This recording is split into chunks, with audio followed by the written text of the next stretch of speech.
Admiral Catherine Kate Reynolds pressed her palms against the cold surface of the tactical display, studying the holographic representation of humanity's impending doom. The bridge of the HMS Thunderchild hummed with nervous energy as crew members maintained their stations with practiced precision, even as fear flickered in their eyes. "Status report on the Empire's fleet," she commanded, her voice steady despite the weight pressing down on her shoulders. Lieutenant Marcus Hayes, his dark skin illuminated by the soft blue glow of his console, cleared his throat. 783 vessels confirmed, Admiral. Their formation suggests this is the same fleet that... He hesitated, the words catching in his throat. The same fleet that took Mars. Reynolds nodded, the memory of that devastating loss still fresh in her mind. 2 weeks ago, Mars colony had been home to 12 million souls. Now it was nothing but a graveyard of broken dreams and shattered infrastructure. She pushed the thought aside, focusing instead on the tactical display before her. Magnification on their lead vessels, she ordered, her eyes narrowing as the hologram shifted. The Zix Terran ships were beautiful in their own way, sleek crystalline structures that seemed to dance with internal light. Their quantum drives pulsed with a rhythmic beauty that almost masked their deadly purpose. Something about those pulses caught her attention. "Dr. Anderson to the bridge," she called over the ship's comm, "and get me a detailed analysis of their quantum wake signatures." Commander Sarah Rodriguez, her XO, approached with a datapad. "Admiral, we're receiving transmissions from the other captains. They're requesting orders." She lowered her voice. "We have 40 ships against their Armada, even with our enhanced shields and new targeting systems." "I see something," Reynolds interrupted, her fingers tracing patterns in the air above the tactical display. "Look at their quantum signatures. There's a pattern here, something I've never noticed before." The bridge door hissed open as Dr. Michael Anderson hurried in, his glasses slightly askew and his uniform wrinkled as if he'd been sleeping in it. The quantum physicist had been studying Zix Terran technology since the war began, though his theories were often dismissed as too radical by his peers. "Dr. Anderson," Reynolds called, gesturing him over. "Look at these wake signatures. Tell me I'm not imagining things." Anderson leaned in close to the display, his eyes widening as he processed the data. "Oh my God," he whispered, quickly pulling up additional readings on his personal device. "They're crystalline matrix. It's not just for show. The patterns here." His fingers flew across the screen as he worked through calculations. "Admiral," Lieutenant Hayes called out, "enemy fleet is beginning their approach. They'll be in weapons range in 17 minutes. Reynolds watched as the massive fleet moved forward with precise mathematical spacing. The Zix Terran Empire prided themselves on their perfect formations, each ship positioned exactly where their combat algorithms dictated for maximum efficiency. "They're so proud of their technology," she murmured, watching the synchronized movements, "so certain of their superiority." She turned to Anderson. "Doctor, whatever you're thinking, think faster. We've got 17 minutes to turn your theory into a plan." Anderson looked up from his calculations, his face pale but his eyes bright with excitement.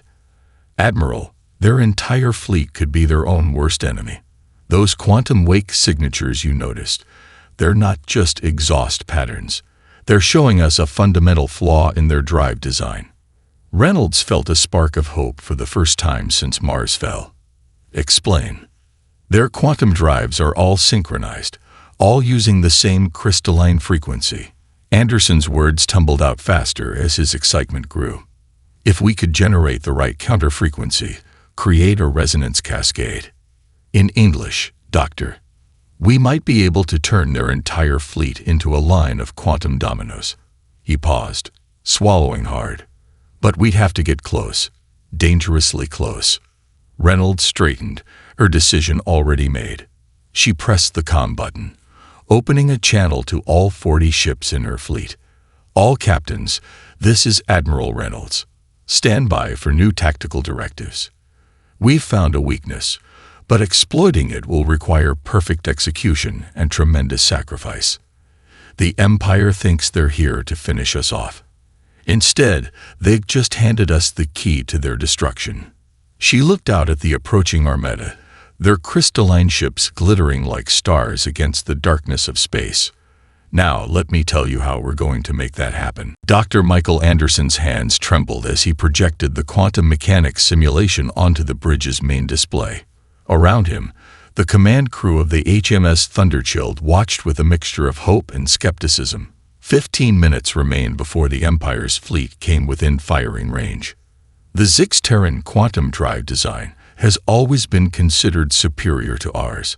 Anderson began, manipulating the holographic display to show the crystalline structure of an enemy ship's engine core. "They mock our primitive technology because we use gravitational fields instead of their crystalline matrices." Admiral Reynolds stepped closer to the display, her eyes fixed on the complex lattice of geometric patterns. "And that superiority is actually their weakness." "Exactly." Anderson highlighted a particular section of the crystal structure. "Look here. Every single ship in their fleet uses identical crystalline formations, grown to perfect mathematical precision. It's beautiful engineering, but perfect engineering isn't always perfect tactics," Commander Rodriguez finished, beginning to understand. Anderson nodded enthusiastically. "Their crystals resonate at exactly the same frequency. It's why their ships can maintain such precise formations. They're essentially harmonizing with each other at a quantum level." Lieutenant Hayes interrupted from his station. "Enemy fleet adjusting course. 13 minutes to weapons range." Reynolds kept her voice steady. "Continue, Doctor. How do we use this against them?" Anderson brought up a new simulation showing wave patterns intersecting. "If we modify our reactor cores to emit a specific frequency, essentially creating a counter-resonance, we could trigger a cascade effect through their entire formation. Each ship's quantum drive would amplify the disruption and pass it to nearby vessels." "Like an avalanche," Reynolds mused, watching the simulation show waves of energy rippling through the enemy fleet's formation. "More like a quantum earthquake," Anderson corrected. "But getting the frequency exactly right will be crucial. Too weak, and nothing happens. Too strong." He paused, adjusting his glasses. "Well, our own quantum drives might destabilize in the process." Commander Rodriguez stepped forward. "How close would we need to get?" Anderson's expression grew grim. "Close enough to die if we're wrong. The effect weakens exponentially with distance. We'd need to be within their primary defense screen. Practically knife-fighting range." Reynolds studied the tactical display, watching the enemy fleet's approach. Their perfectly spaced formation, once intimidating, now looked like a vulnerability waiting to be exploited. "How many ships do we need to generate this counter-resonance?" "At least 20, positioned in a precise pattern to create the right interference wave." Anderson projected a new diagram. "If we can hold this formation for just 45 seconds, while under heavy fire from the most powerful fleet in known space," Rodriguez added grimly. Reynolds straightened her uniform. "Lieutenant Hayes, signal all ship captains. Priority channel." She waited for his nod before continuing. "This is Admiral Reynolds. Dr. Anderson is transmitting modifications for your reactor cores. I need your best engineers working on these adjustments immediately." She paused, letting her next words carry their full weight. "I won't lie to you. This plan requires us to fly straight into the jaws of death. Many of us won't survive the approach, but if we succeed, we'll show the Empire that humanity's greatest strength isn't our technology. It's our willingness to risk everything to protect what matters." Anderson cleared his throat. "Admiral, there's one more thing." He pulled up a final simulation. "The resonance cascade. Once it starts, it could spread beyond our initial targets. We might destroy more ships than we intend." Reynolds watched the simulation show the cascade effect, rippling through the enemy fleet like a shockwave. "The Empire brought their entire fleet to eradicate us, Doctor. If we're going to survive, we need to show them exactly why that was a mistake." 10 minutes to weapons range," Hayes announced. Reynolds turned to her crew, seeing determination replace fear in their eyes. Send the modifications to all ships. Commander Rodriguez, coordinate with engineering. I want those reactor changes completed in 5 minutes. She allowed herself a small smile. Let's show the Empire what happens when they back humanity into a corner. The bridge erupted into focused activity as crew members rushed to implement their desperate plan. Through the main viewport, the crystalline ships of the Empire continued their inexorable approach, unaware that their greatest strength was about to become their ultimate weakness. The engineering deck of the HMS Thunderchild blazed with activity as crews raced to modify the quantum reactor core. Chief Engineer Jessica Martinez wiped sweat from her brow as she coordinated teams through the organized chaos.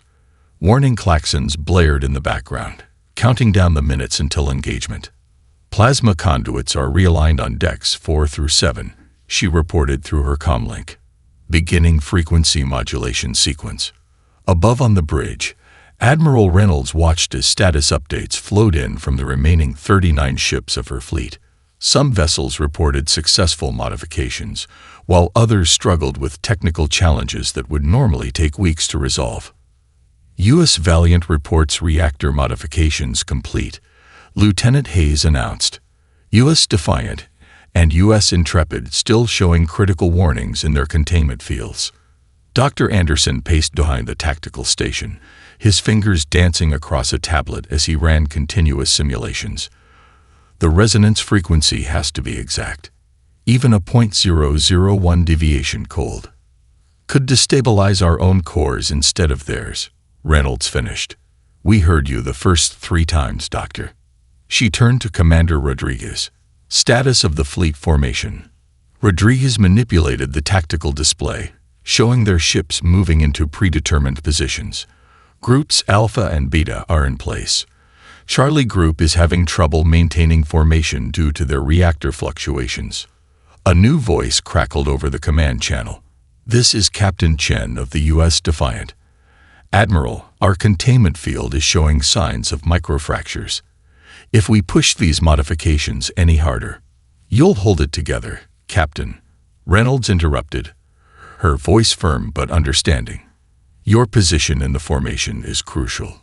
Lieutenant Hayes, redirect engineering teams from the Thunderchild to assist.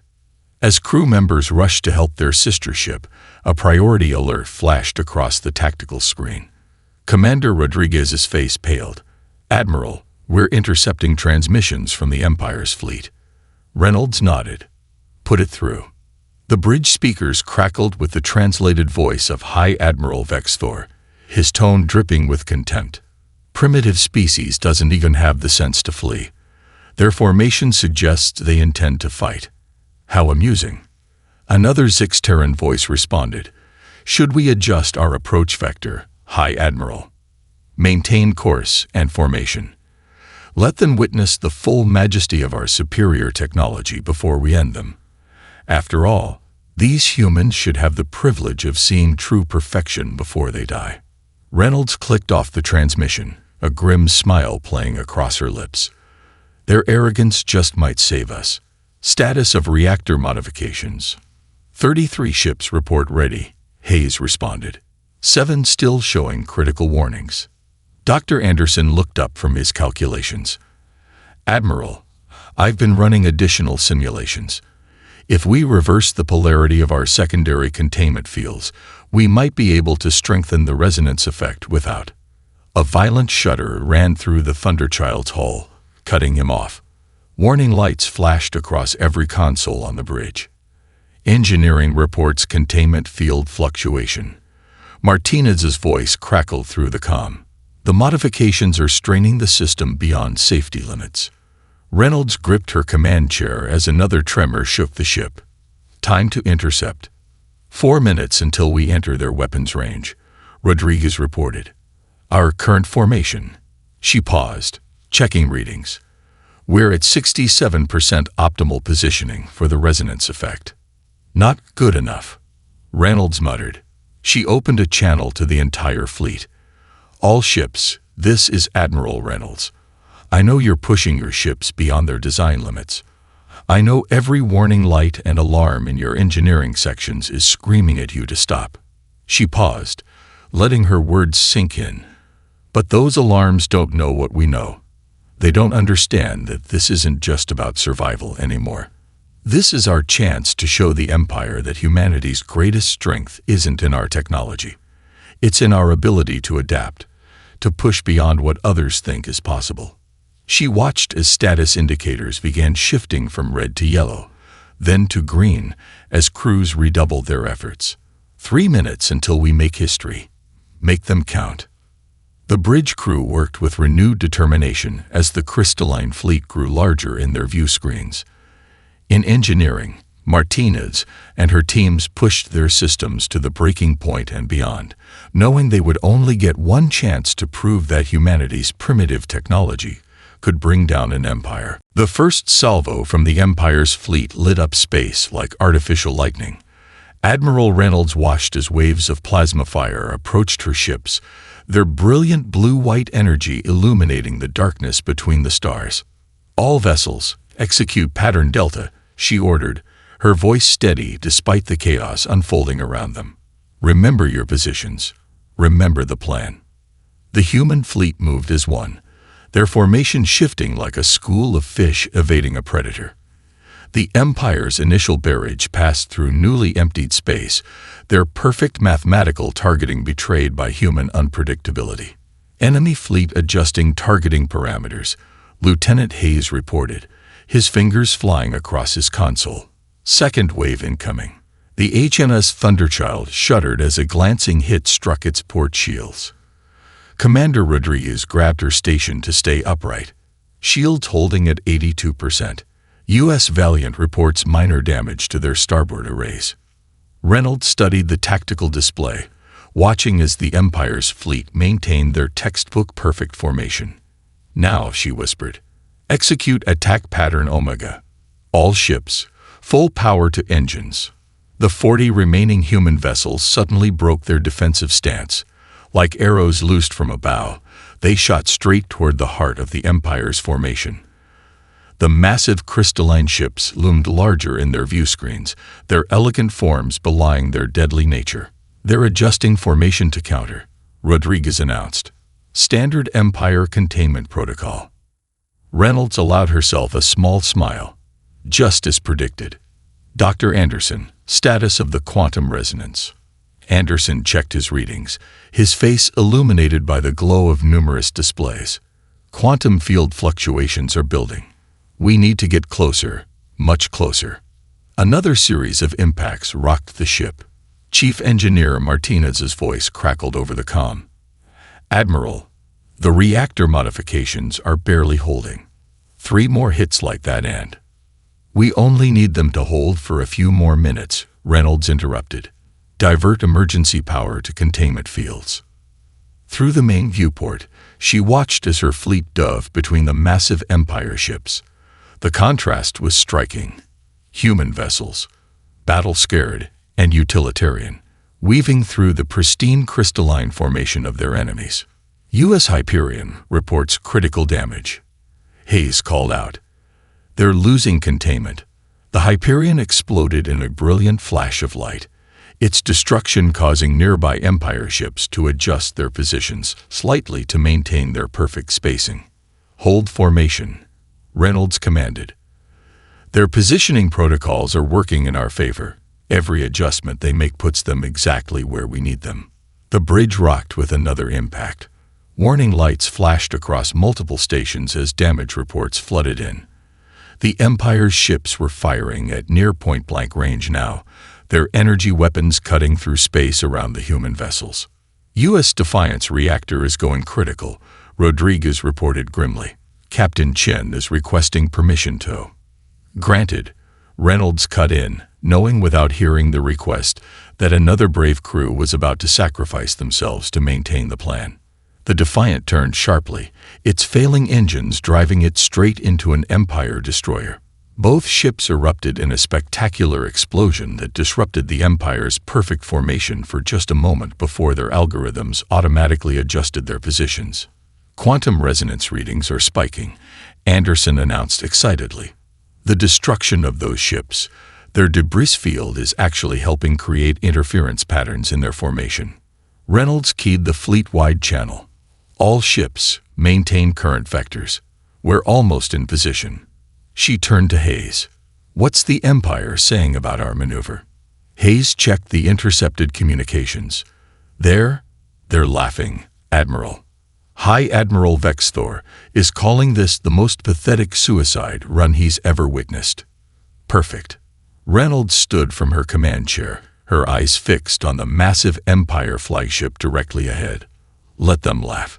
Status of remaining ships. 27 vessels still operating within acceptable parameters, Rodriguez reported. All reporting quantum resonance modifications holding steady. The space around them had become a deadly dance of energy weapons and exploding ships. The Empire's fleet surrounded them completely now, their crystalline vessels forming an elaborate three-dimensional web of destruction. Admiral, Anderson called out, his voice tight with anticipation. We're approaching the optimal position for resonance cascade initiation. 30 seconds to alignment. Reynolds nodded grimly. Send the signal to all ships. Prepare for Phase 2. Direct hit on decks 3 through 7. Commander Rodriguez's voice cut through the chaos as the HMS Thunderchild's hull groaned under another devastating impact. We've lost primary power to the starboard quarter. Admiral Reynolds gripped her command chair, watching as emergency force fields flickered to life across the damaged sections of her flagship. Around them, the space battle had devolved into what looked like absolute chaos. But she knew better. Every movement, every sacrifice was part of the plan. U.S. Intrepid moving to cover our exposed flank, Lieutenant Hayes reported. Captain Williams reports their reactor modifications are starting to destabilize. Through the viewport, Reynolds watched the Intrepid take up position, its battle-scarred hull absorbing fire meant for the Thunderchild. Captain Williams' face appeared on her command screen, his bridge filled with smoke and emergency lighting. We'll hold them off as long as we can, Admiral, Williams said, blood trickling from a cut above his eye. Just make sure our deaths mean something. Before Reynolds could respond, a massive blast tore through the Intrepid's engineering section. The ship's power flickered but held, its crew fighting to maintain position even as their vessel broke apart around them. Dr. Anderson rushed to his console, checking readings. The Intrepid's reactor signature. It's actually helping create a localized resonance field. Their destruction could help trigger the cascade effect. Reynolds nodded grimly. Lieutenant Hayes, priority channel to Captain Williams. Channel open. Jack, Reynolds said, using the captain's first name, your ship's quantum signature is perfect right where you are. Hold that position as long as you can. Williams managed a pained smile through the static-filled video feed. Understood, Admiral. It's been an honor. The transmission cut out as another explosion rocked the Intrepid. U.S. Excalibur reports critical damage, Rodriguez announced. They're moving to reinforce Sector 7 of the formation. Reynolds studied the tactical display, watching as her remaining ships maneuvered through the Empire's formation like dancers in a deadly ballet.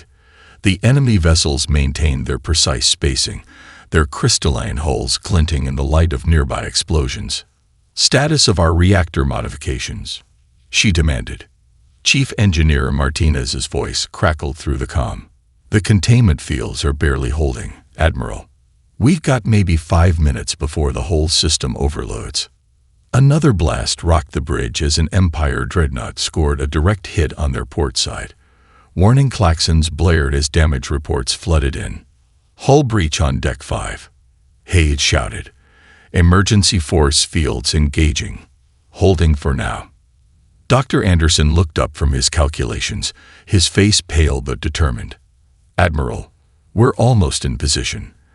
The quantum resonance patterns are aligning exactly as predicted. We just need. He was cut off as another explosion threw him against his console. Reynolds opened a channel to the fleet. All ships, maintain formation. We're nearly there. She turned to Rodriguez. Status of remaining vessels. 27 ships still operational, Rodriguez reported, then corrected herself as another explosion lit up the viewport. 26. Louis Phoenix just went down protecting the U.S. Constitution's flank. Through the tactical display, Reynolds watched as the Empire's fleet continued their relentless assault, their perfect formation unchanged despite the desperate battle raging around them. High Admiral Vexthor's voice echoed through their intercepted communications. "Look at them, scurrying about like insects. Their desperate tactics are amusing, but ultimately futile. Maintain formation. Let them witness true power before their extinction." Reynolds allowed herself a grim smile. "That's right, you arrogant bastard. Keep your perfect formation." Status of quantum resonance alignment. Anderson checked his readings. Field strength building. The destruction of our ships, their quantum signatures are actually creating interference patterns that could amplify the effect. We're at 87% of required field strength. Time to completion. 2 minutes, assuming we can hold position. Reynolds nodded, watching as more of her ships took devastating hits to maintain their crucial positions. The space around them had become a graveyard of broken vessels and shattered dreams, but each sacrifice brought them closer to their goal. "Hold the line," she whispered, both to herself and her crew. "Just hold the line." Main reactor at critical threshold. Chief Engineer Martinez's voice crackled through the comm system. Emergency lights pulsed across the HMS Thunderchild's bridge as warning klaxons screamed their protest at the strain on the ship's systems. Admiral Reynolds stood at the tactical display, her uniform singed from an earlier electrical fire. Around her, the bridge crew worked with desperate efficiency as their modified reactors pushed far beyond their design limits. "Status of remaining vessels," she demanded, eyes fixed on the holographic battle display. Commander Rodriguez wiped blood from a cut on her forehead as she checked the readings. 27 ships still operational. "Admiral, the U.S. Constitution and U.S. Valiant are reporting severe containment field instabilities." Dr. Anderson rushed between monitoring stations, his tablet displaying a cascade of quantum calculations. "The resonance pattern is nearly perfect. The Empire's ships, their formation is actually helping to amplify our field strength." Through the viewport, the crystalline vessels of the Empire's fleet surrounded them in a deadly geometric pattern. Their perfect spacing, maintained by advanced algorithms, created an almost hypnotic display of lethal precision. "Time to quantum threshold?" Reynolds asked, her voice steady despite the chaos. 30 seconds, Anderson replied. "But Admiral, there's something else." He pulled up a new set of readings. "The debris field from our destroyed ships, their quantum signatures are still active. They're creating interference patterns I didn't anticipate." Another impact rocked the bridge. Lieutenant Hayes clung to his station as sparks showered from overhead conduits. Direct hit on port shield generator. Containment fields failing on decks 3 through 7. Reynolds keyed the fleet-wide channel. "All ships, prepare for resonance pulse on my mark. Divert all remaining power to reactor containment." She turned to Anderson. "Will those interference patterns help or hurt us?" The physicist's hands flew across his calculations. They're actually strengthening the effect. The quantum echoes from our fallen ships, they're creating a more complex resonance pattern than we modeled. This could work even better than we hoped, or it could tear us all apart." Reynolds finished. She straightened her uniform. Decision made. Better to die on our feet than live on our knees. Time. 15 seconds to optimal alignment. Anderson's voice shook slightly. "Every ship needs to release their resonance pulse simultaneously, or the wave pattern will collapse." High Admiral Vexthor's voice cut through their comm system, his tone dripping with contempt. "Your pathetic resistance ends now. All ships, prepare tow." "Now," Reynolds commanded, cutting off the Empire's transmission. "All ships, initiate quantum pulse." 27 human vessels, their reactors glowing with unnatural energy, released their carefully modified quantum pulses in perfect synchronization. For 3 heartbeats, nothing happened. Then a single Empire destroyer, positioned near the center of their formation, began to shimmer like a mirage in desert heat. Its crystalline structure vibrated at frequencies visible to the naked eye. "It's working," Anderson whispered. Then louder, "It's working." The resonance cascade is beginning. The Empire vessel's quantum drive pulsed with increasing intensity, its perfect crystalline structure becoming its own worst enemy. Through their intercepted communications, they heard the crew's panic. "High Admiral," a Zix Terran officer screamed. "The humans, they've done something to our quantum matrix. The resonance is spreading to nearby ships." Vex Thor's response was cut short as his own flagship began to vibrate. The massive crystalline vessel shuddered as its quantum drive frequencies spiraled out of control. "All human vessels, maintain position," Reynolds ordered. "The cascade effect needs 18 seconds to reach critical mass." The bridge crew watched in awe as the first Empire ship's quantum drive collapsed in on itself, the implosion sending crystalline shards spinning through space. The destabilization spread to neighboring vessels, each destruction amplifying the effect on nearby ships. "This is impossible." Vex Thor's voice cracked with disbelief. "Our technology is perfect. Our formation is perfect. We cannot be defeated by these primitives." Rodriguez checked her readings. Quantum cascade reaching critical mass. Resonance wave expanding geometrically. "All ships, brace for impact," Reynolds commanded. This is the moment that changes everything. The space around them erupted in a spectacular display of quantum physics gone wrong, as humanity's desperate gamble began to tear apart the greatest fleet in known space. The cascade effect spread through the Empire's fleet like lightning through a storm cloud.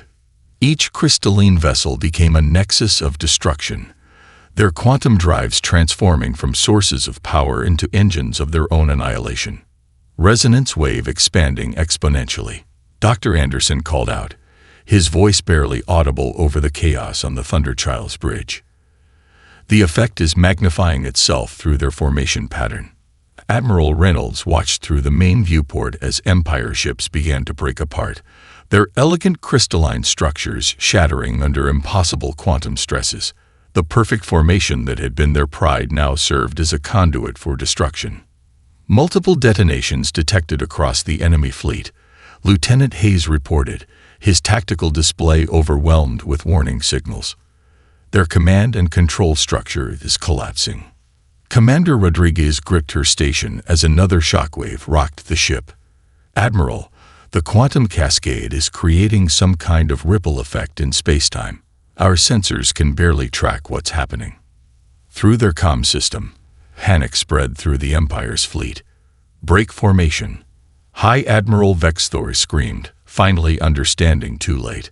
"All ships, break formation now." "They can't," Anderson explained, checking his readings. "The resonance pattern has trapped them in a quantum feedback loop.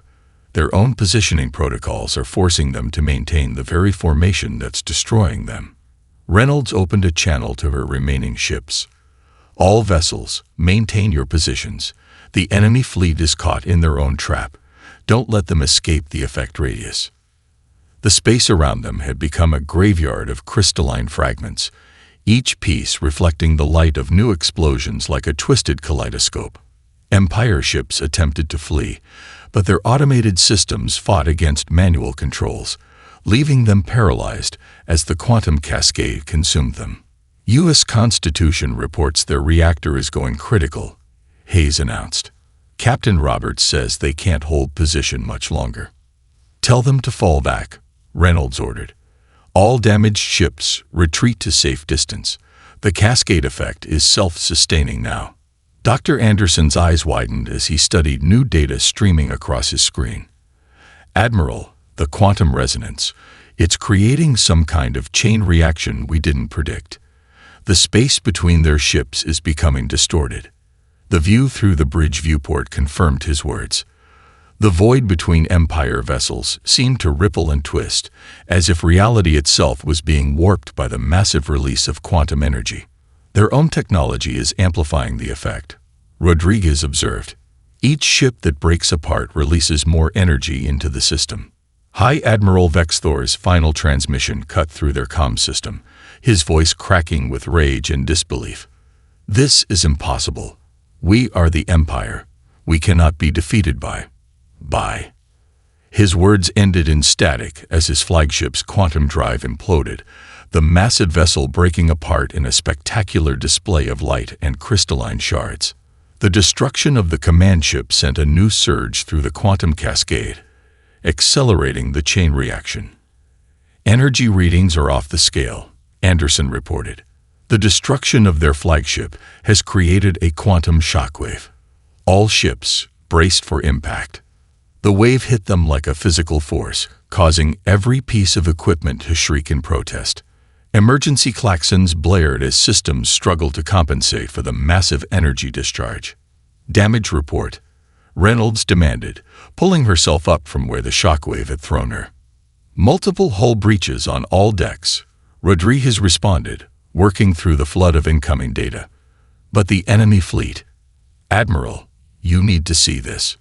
The tactical display showed the full extent of their victory. Where the Empire's perfect formation had once been, now there was only chaos. Hundreds of ships lay shattered, their crystalline remains spinning slowly in the void.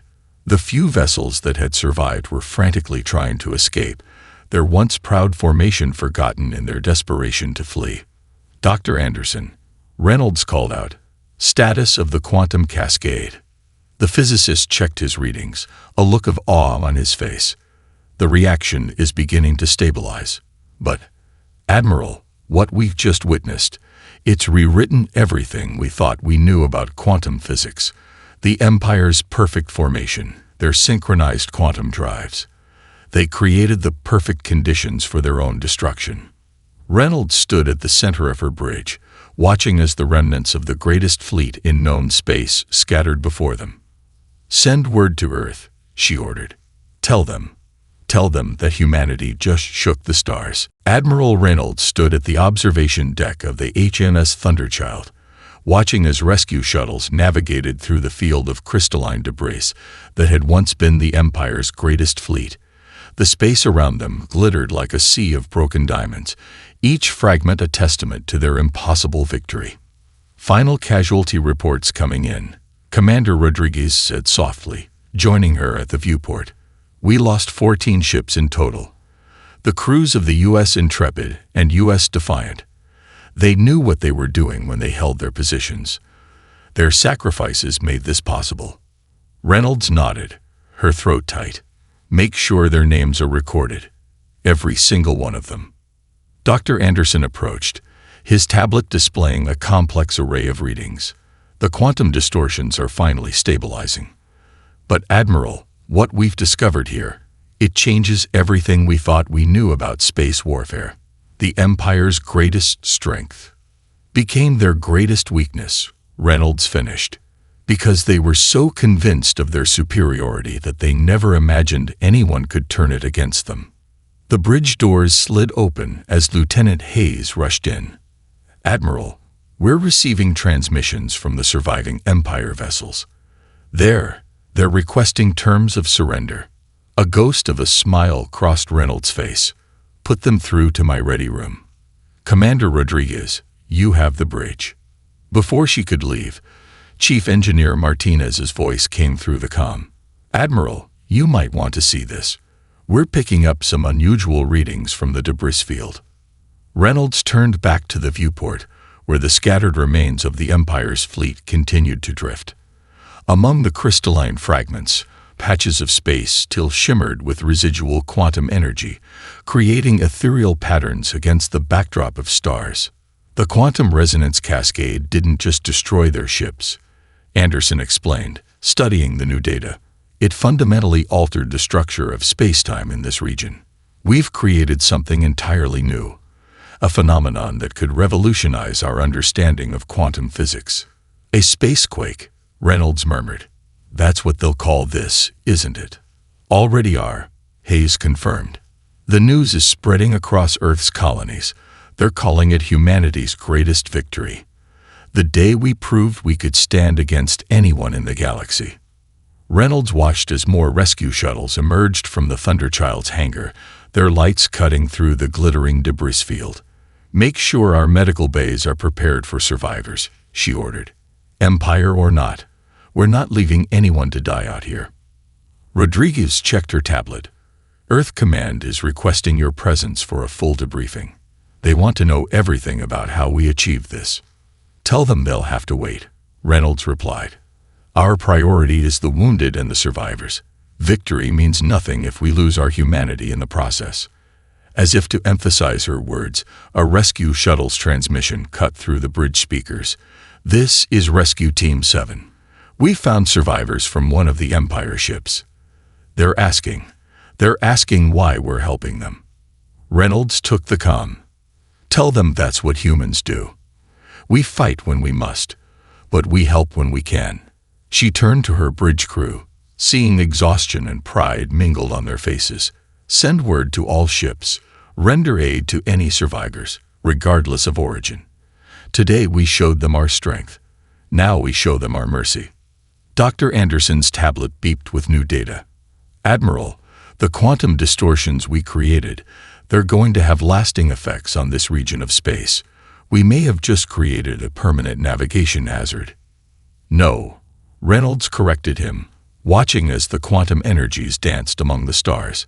"We've created a monument, a reminder to the galaxy that humanity will always find a way to prevail, not because we're stronger or more advanced, but because we never stop adapting, never stop thinking, never stop trying to understand our universe."